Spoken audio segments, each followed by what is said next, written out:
मंडळी, तुम्हाला माहित आहे का, जेव्हा भारताची पहिली अंतराळवीर कल्पना चावला कोलंबिया यानातून पृथ्वीकडे परतत असताना त्यांच्या यानाचा स्फोट झाला आणि त्यात कल्पना चावला यांचा मृत्यू झाला।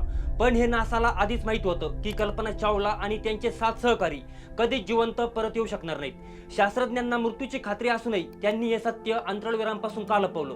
कल्पना चावला यांचा शेवटचा 16 मिनिटाचा प्रवास हा केवळ एक अपघात नव्हता, तर नासाने जाणीवपूर्वक घेतलेला एक अत्यंत कठीण निर्णय होता।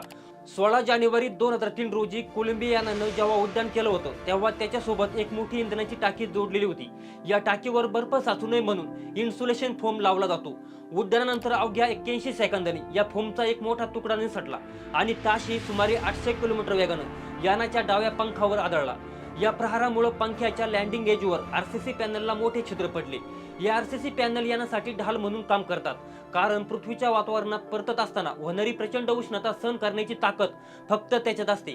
16 दिवसांचे यशस्वी मिशन संपवून कोलंबिया यान पृथ्वीच्या वातावरणात पुन्हा प्रवेश करत होतं तेव्हा एका छिद्रातून उष्ण हवा आत शिरली। यामुळे यानाचा संपर्क तुटला आणि जमिनीवर उतरण्यापूर्वी अवघ्या 16 मिनिटे आधी यानाचे तुकडे झाले।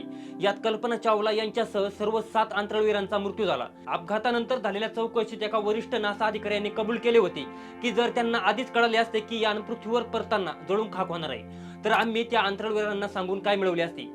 त्यापेक्षा त्यांना त्यांचे काम शांतपणे करून देणे आणि सुखाने मरू देणे चांगले होते। जर अंतराळवीरांना कळले असते की ती पृथ्वीवर जिवंत परत जाऊ शकत नाही, तर उरलेले काही दिवस ते प्रचंड भीती आणि तणावाखाली जगले असते।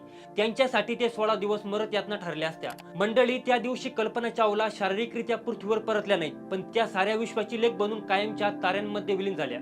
विज्ञानासाठी आणि देशासाठी दिलेल्या त्यांच्या या सर्वोच्च बलिदानाला मानाचा मुजरा। तुम्हाला कल्पना चावला यांचा हा प्रवास कसा वाटला? कमेंट्स मध्ये जय हिंद लिहून या महान वीरांगनेला श्रद्धांजली नक्की द्या आणि अशाच नवनवीन माहितीसाठी आपल्या वेद.com ला सबस्क्राईब करायला मात्र विसरू नका।